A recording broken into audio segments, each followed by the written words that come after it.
அந்த அழகான காலை பொழுதுல பறவைகள் எல்லாரும் உணவு தேடிக்கிட்டோம். மாடுகள் ஆடுகள் எல்லாரும் தன்னோட மேய்ச்சல்ல ரெடியா இருந்தாங்க. அப்ப ராணிக்காகவும் லூசிபுராவும் பேசிக்கிட்டு இருந்துச்சு. அவங்க இப்படி பேசிக்கிட்டு இருந்தாங்க. என்ன ராணி, இந்த ஊருக்குள்ள ஒருத்தரையும் காணோம். நானும் 4 தெரு காலையில சுத்தி வந்துகிட்டு இருக்கேன். ஒருத்தரையும் பார்க்க முடியலையே. உன்னோட பையன் குணால எங்க? எப்ப பார்த்தாலும் அங்க அசைன்னு காலை சுத்தி சுத்தி வருவான். அவனையும் காணோம். எங்கதான் போயிருக்காங்க எல்லாரும்? ஆட அதையே கேக்குறீங்க லூசி. நம்ம காட்டுலதான் மூக்கு தாத்தா இருக்காரு. எப்ப பார்த்தாலும் குழந்தைங்களை கூட்டி வச்சுக்கிட்டு கதையா சொல்லிக்கிட்டு இருப்பாரு. இன்னைக்கும் கூட்டி வச்சு எதையாவது கதை தான் சொல்லிக்கிட்டு இருப்பாரு. அந்த கதையை கேட்டுட்டு வேற இவன் என்ன டார்ச்சர் பண்ணிக்கிட்டு இருக்கான். சரி வாங்க அவங்க போய் கூட்டிட்டு வந்துடலாம். ராணிக்காக சொன்ன மாதிரியே மூக்கு தாத்தா குழந்தைங்க அப்புறம் அந்த அன்னிக்குருவியை கூப்பிட்டு வச்சு கதை தான் சொல்லிக்கிட்டு இருந்தாரு. தாத்தா, இன்னைக்கு நீங்க சொல்ல போற கதை ரொம்பவே ஸ்பெஷலா இருக்கணும். என்னைக்கு சொல்ற மாதிரி சும்மா சின்ன கதையெல்லாம் சொல்லக்கூடாது. அட ஆமா தாத்தா, எப்ப பார்த்தாலும் முறுக்கு சுட்டது வடை சுட்டதுன்னே சொல்லிக்கிட்டு இருக்கீங்க. எங்களுக்கு இன்னைக்கு அந்த கதை எதுவும் தேவை கிடையாது. நாங்க கேட்டா அப்படியே சீரியஸா அந்த கதைக்குள்ளேயே போகணும். அந்த மாதிரி ஒரு சூப்பரான கதையை எடுத்து விடுங்க, கேப்போம். குழந்தைங்க கேக்குறத பார்த்துட்டு மூக்கு தாத்தா இப்படி சொன்னாரு. இருங்க இருக்குப்பா இருங்க, உங்களுக்கு பிடிச்ச மாதிரியே ஒரு கதை சொல்றேன். நம்ம ஊர்ல அந்த பெரிய மரம் ஒன்று இருக்கு, பார்த்துருக்கீங்களா? அந்த மரம் ரொம்பவே ஸ்பெஷலான மரம். அந்த மரத்துல உண்மையை மட்டும் சொன்னா ஜொலிக்கிற ஒரு தங்க இறகு இருக்கு. அந்த இறக வச்சு யாருமே போய் சொல்ல முடியாது. நம்ம முன்னோர்கள் ரொம்ப நாளாவே பாதுகாத்துட்டு வர பொக்கிஷம் அது. அத உங்களுக்கு சொல்றேன். அட என்ன தாத்தா சொல்றீங்க? உண்மையை சொன்னா ஜொலிக்கிற இறக அப்படின்னா குணாலுக்கு தான் முதல்ல கொடுக்கணும். எப்ப பார்த்தாலும் போய் வாய திறந்தாலே பொய்யா பேசிக்கிட்டு இருக்கா. அவனுக்கு அந்த தங்க இறக கொடுத்துங்க தாத்தா. அப்படி இல்லை குழந்தைங்களா, அந்த காலத்துல நிறைய பேரு தப்பு செஞ்சுட்டு இல்லைன்னு சொல்லுவாங்க. அதை கண்டுபிடிக்கிறதுக்காகவே அந்த தங்க இறக பயன்படுத்தியிருக்காங்க. அந்த தங்க இறகு யாரு கையில இருந்தாலும் அவங்க போயே சொல்ல முடியாது. ஆஹா தாத்தா, இப்படி ஒரு தங்க இறகு மட்டும் என்கிட்ட கிடைச்சதுன்னா இந்த காத்துல இருக்க எல்லாரையும் ஒரு வழி ஆக்கிடுவேன். ஏன்னா அந்த இறகு வச்சிருந்தா போய் சொல்ல முடியாதுல. எல்லாரும் எனக்கு பயந்து போய் தான் இருப்பாங்க. அந்த தங்க இறகு எனக்கு வேணும். அந்த தங்க இறக நான் சின்ன வயசா இருக்கும்போது பார்த்தது. அதுக்கப்புறம் நான் பார்க்கவே இல்லை. அது எங்க இருக்குன்னு எனக்கும் தெரியாது.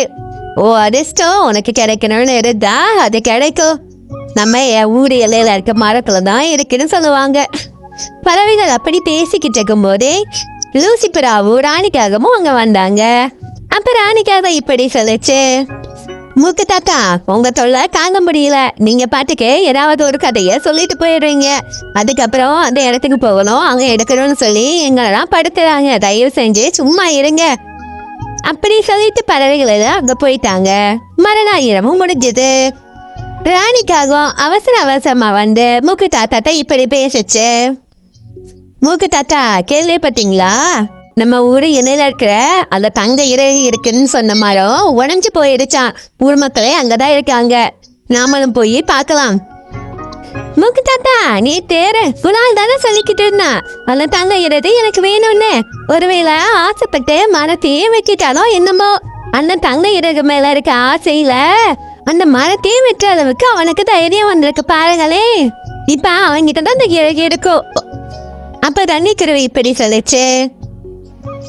தியா, நம்ம உண்மையை தெரிஞ்சுக்காம யாரு மேலையும் பழிப்படக்கூடாது. முதல்ல நடந்தது என்னன்னு கண்டுபிடிக்கணும். அதுக்கப்புறமா தான் அந்த தங்க இறக யார் திருடானே நமக்கு தெரிய வரும். தண்ணி சொல்றதுதான் சரி. நம்ம யாரு மேலையும் இப்போ சந்தேகப்பட முடியாது. நமக்கு அந்த தங்க இறகு முதல்ல அங்கதான் இருக்குதா இல்ல திருடு போயிடுச்சான்னு தெரியணும். சரி வாங்க மக்களே, போய் அங்க தங்க இறகு இருக்கான்னு பார்த்துட்டு வரலாம். அப்படி சொல்லிட்டு பறவைகள் எல்லாரும் அந்த மரத்துக்கு போனாங்க. அந்த மரம் 2 உடஞ்சி இருந்தது. அந்த மரத்தை பார்த்து தாத்தா ரொம்பவே கஷ்டப்பட்டாரு. கடவுளே, நான் சின்ன வயசுல இருந்தே பார்த்து வளர்ந்த மரம் இப்படி உடஞ்சு போயிருச்சு. அந்த தங்க இறகுக்காக மரத்தையே யாராவது இப்படி உடைப்பாங்களா? கடவுளே, அந்த தங்க இறகு யாருக்கு இருந்தாலும் அவங்களால பொய் சொல்லவே முடியாது. நம்ம அதை வச்சியே அந்த இறகை சீக்கிரமா கண்டுபிடிச்சிடலாம். பறவைகள் எல்லாரும் அப்படி பேசிக்கிட்டு இருக்கும் போதே மணிக்கழுகு அங்க வேகமா ஓடி வந்துச்சு. ஓடி வந்து முக்கு தாத்தா கிட்ட இப்படி பேசிச்சு. முக்கு தாத்தா, நீங்க தான் என்னை எப்படியாவது காப்பாத்தணும். நான் இந்த இறகை தெரியாம எடுத்துட்டு போயிட்டேன். இந்த இறகுனால எனக்கு ரொம்ப கஷ்டமா இருக்கு. யாருக்கிட்டையுமே என்னால போய் சொல்லவே முடியல. உண்மைய சொல்லி சொல்லி அடி வாங்கி என் உடம்பு பஞ்சரானதுதான் வெச்சோம். தயவு செஞ்சு இந்த இறகை வாங்கிக்கோங்க. எனக்கு இந்த இறகுல இருந்து எப்படியாவது விடுதலை கொடுங்க. ப்ளீஸ் தாத்தா, என்னை காப்பாத்துங்க. மயக்கலையே, நீதான் இந்த தங்க இறகுக்காக இந்த மரத்தை இப்படி உடைச்சு போட்டுட்டு போனியா? சரி, எடுத்துட்ட. அந்த மரத்தை எதுக்காக இப்படி உடைச்ச? இந்த மரம் இருந்திருந்தா இந்த மக்களுக்கு எவ்வளவு பயனுள்ளதா இருந்திருக்கும் தெரியுமா? அப்ப மகிக்கழுகு இப்படி சொல்லிச்சு. முகு தாத்தா, நான் தங்க இறகை எடுத்துட்டு போனது என்னமோ உண்மைதான். ஆனா இந்த மரத்தை நான் உடைக்கவே இல்லை. நேற்று இரவு அடிச்ச காத்துல இந்த மரம் இப்படி உடைஞ்சு போச்சு. நான் உடைக்கவே இல்லை. மயில்கழுகு அப்படி பேசி முடிச்சதுமே தங்க இறகு பல பலன்னு சொல்லிக்க ஆரம்பிச்சது. இதுல இருந்தே அது போய் சொல்லலைன்னு தெரிஞ்சது. மகி, நீ இந்த விஷயத்துல பொய் சொல்லலன்றது நிரூபணம் ஆயிருச்சு. தங்க இறகு சொல்லிச்சு உன்ன பொய் சொல்லலைன்னு காப்பாத்திடுச்சு. இருந்தாலும் நீ தங்க இழக்கிறனது தப்புதான். அப்படி அவங்க எல்லாரும் பேசிக்கிட்டு இருக்கும் போதே தங்க இறகு மறுபடியும் சொல்லிக்க ஆரம்பிச்சது. இதை பார்த்துட்டு பறவைகள் எல்லாருமே ரொம்பவே ஆச்சரியத்துல உறைஞ்சி போயிட்டாங்க. அப்ப ராஜு இப்படி கேட்டான். மூக்கு தாத்தா, கழுகுதான் தன்னோட தப்ப உணர்ந்துருச்சு. அதுக்கப்புறமும் இந்த தங்க இறகு எதுக்காக இப்படி பல பலன்னு சொல்லிச்சுக்கிட்டே இருக்கு? நீங்க தங்க இறகை இப்ப ஜொலிக்கிறதுக்கு காரணம் தண்ணிக்குருவி.